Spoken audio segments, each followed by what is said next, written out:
নমস্কাৰ ব্লু সকলোকে পুনৰবাৰ আপোন নিউজৰ অন্য এটা ভিডিঅ' লৈ স্বাগতম জনাইছো।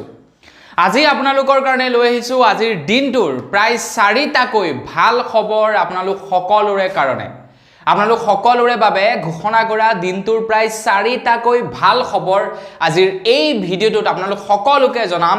তো ভিডিঅ'টো প্ৰথমৰ পৰা শেষলৈকে চাই থাকিব আৰু আগতীয়াকৈ এটা ৰিকুৱেষ্ট, যদি খবৰ কেইটা চাই আপোনালোকৰ অকণমান হলেও ভাল লাগে তেন্তে লাইক কৰিব আৰু কমেন্ট এটা কৰি জনাব আপোনালোকৰ কেনেকুৱা লাগিলে, কোনটো খবৰ আপোনাৰ ভাল লাগিলে সেইটো কমেন্ট কৰি জনাবলৈ নাপাহৰিব।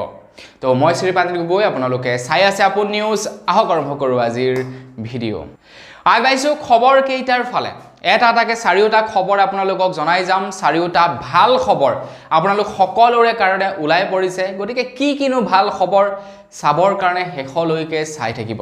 প্ৰথমটো ভাল খবৰ ওলাইছে যিসকল লোকে নেকি ফোন পে ব্যৱহাৰ কৰে তেওঁলোকৰ কাৰণে। আপুনি ফোন পে ব্যৱহাৰ কৰে নে নকৰে কমেন্ট বক্সত লিখি থৈ যাব। বৰ্তমান সময়ত বহুতো লোকে ফোন পে ব্যৱহাৰ কৰে, বহুতো লোকে গুগল পে আৰু বহুতো লোকে পেটিএম ব্যৱহাৰ কৰে।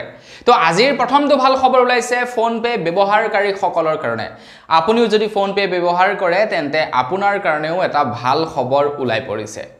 খবৰ ওলাইছে যদিহে আপোনালোকে ফোন পে ব্যৱহাৰ কৰে তেন্তে এতিয়াৰে পৰা আপোনালোকে ক্ৰেডিট কাৰ্ড, পে লেটাৰ সকলোবিলাক ফোন পেৰ লগত লিংক কৰিব পাৰিব বুলি জনাইছে।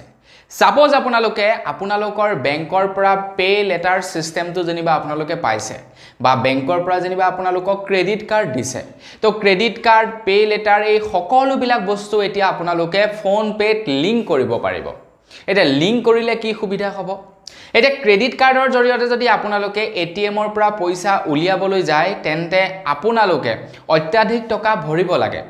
আৰু আপোনালোকে যদি কাৰোবাৰ CSC চেণ্টাৰত গৈ পিনি যদি পইচা উলিয়ায় তেতিয়া আপোনালোকে চাৰ্জেছ দিব লাগে। আল্টিমেটলি ক'বলৈ গ'লে ক্ৰেডিট কাৰ্ড অনলাইন মাধ্যমৰ কাৰণেহে ভাল, কিন্তু অফলাইন মাধ্যমত যদি আপোনালোকে পইচা উলিয়াবলৈ যায় ক্ৰেডিট কাৰ্ড ব্যৱহাৰ কৰি তেন্তে ঢেৰ টকা ভৰিব লাগে। এতিয়া খবৰ ওলাইছে যদিহে আপোনালোকে ক্ৰেডিট কাৰ্ড ব্যৱহাৰ কৰে তেন্তে ফোন পেত লিংক কৰিব পাৰিব আৰু আপোনালোকে UPI মাধ্যমৰ জৰিয়তে ক্ৰেডিট কাৰ্ডৰ বিল পেমেন্ট কৰিব পাৰিব বুলি জনাইছে। মানে ক্ৰেডিট কাৰ্ডৰ পৰা পইচা খৰচা কৰিব পাৰিব।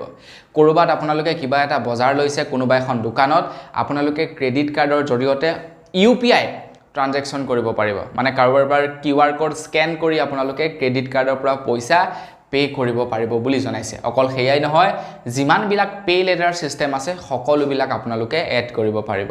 গতিকে ইমান এটা ভাল খবৰ দিছো, ফোন পে ব্যৱহাৰকাৰী সকলে কিন্তু লাইক এটা কৰিবই লাগিব। আগবাইছো ইয়াৰ পাছৰটো খবৰ ফালে। ইয়াৰ পাছৰ খবৰটো ওলাইছে জিঅ' কোম্পানীৰ ওপৰত। তো আপোনালোকে জিঅ' কোম্পানীৰ সিম কাৰ্ড ব্যৱহাৰ কৰে নেকি কমেন্ট এটা কৰি জনাব।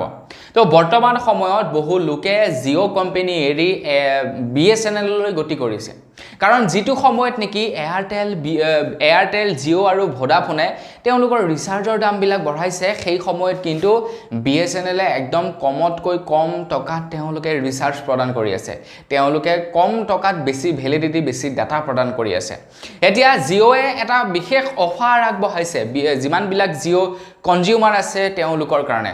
তো জিঅ'ৰ তৰফৰ পৰা কৈছে যে জিঅ'য়ে এতিয়া 1300 টকাৰ এটা ৰিচাৰ্জ প্লেন লঞ্চ কৰিছে, 1299 টকাৰ, যিটোত আপোনালোকে 84 ডেজৰ কাৰণে আপোনালোকে ভেলিডিটি পাব, ডেইলি 2 GB কৈ ডাটা পাব আৰু তাৰ লগতে আপোনালোকে ডেইলি আনলিমিটেড কলিং আৰু 100টাকৈ SMS লাভ কৰিব। মানে মাহে আপোনালোকে 400 টকাকৈ ভৰিব লাগিব, ডেইলি 2 GB কৈ ডাটা 1300 টকা। 1300 টকাত আপোনালোকে এই ফেচিলিটি লাভ কৰিব বুলি কৈছে।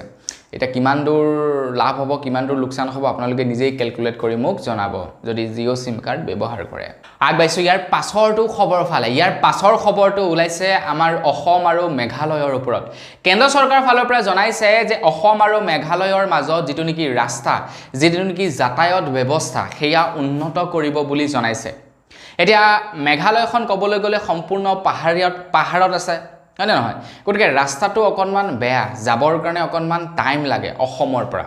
আৰু যিমানবিলাক টুৰিষ্ট আহে মেক্সিমাম টুৰিষ্ট অসমলৈ আহি অসমৰ পৰা মেঘালয়লৈ তেওঁলোকে যায় মেঘালয়লৈ তেওঁলোক মেঘালয় ঘূৰিবৰ কাৰণে তেওঁলোকে যায় কাৰণ বাহিৰৰ পৰা যিসকল টুৰিষ্ট আহে তেওঁলোকে ভাবে যে প্ৰথমে অসমত ভিজিট কৰি লওঁ তাৰ পাছত আমি মেঘালয় যাব পাৰিম সোনকালে কাৰণ গুৱাহাটী এয়াৰপৰ্ট আছে গুৱাহাটী এয়াৰপৰ্টত নামিলে তাৰ পাছত তেওঁলোকে মেঘালয়লৈ যায় এতিয়া খবৰ ওলাইছে যে মেঘালয় আৰু অসমৰ মাজৰ যিটো নেকি ৰাস্তা সেই ৰাস্তাটোত যাতায়াত কৰিবৰ কাৰণে বহুত সময়ৰ প্ৰয়োজন হয় ইয়াৰ একমাত্ৰ কাৰণ হৈছে ৰাস্তা বেয়া কিন্তু এতিয়া এই ৰাস্তা ভাল কৰিব বুলি কৈছে যাৰ ফলত নেকি মেঘালয় আৰু অসমৰ মাজৰ যিটো নেকি যাতায়াতৰ সময় সেইটো ৰিডিউস হ'ব মানে সময় কম লাগিব বুলি কৈছে আগবাইছো একেবাৰে হেখৰটো ভাল খবৰ ফালে একেবাৰে হেখৰ ভাল খবৰটো ওলাইছে যিসকলৰ নেকি গাড়ী মটৰ আছে তেওঁলোকৰ কাৰণে একেবাৰে হেখৰ ভাল খবৰটো ওলাইছে আজিকালি প্ৰায়বিলাক জাগাতেই টোল গেট আছে টোল ট্যাক্স দিব লাগে যিসকলে নেকি দূৰণিবতীয়া যাত্ৰা কৰে তো তেওঁলোকে নিশ্চয় গম পায় টোল গেটত কিমান হাৰাশাস্তি হয় কিমান পইচা ভৰিব লাগে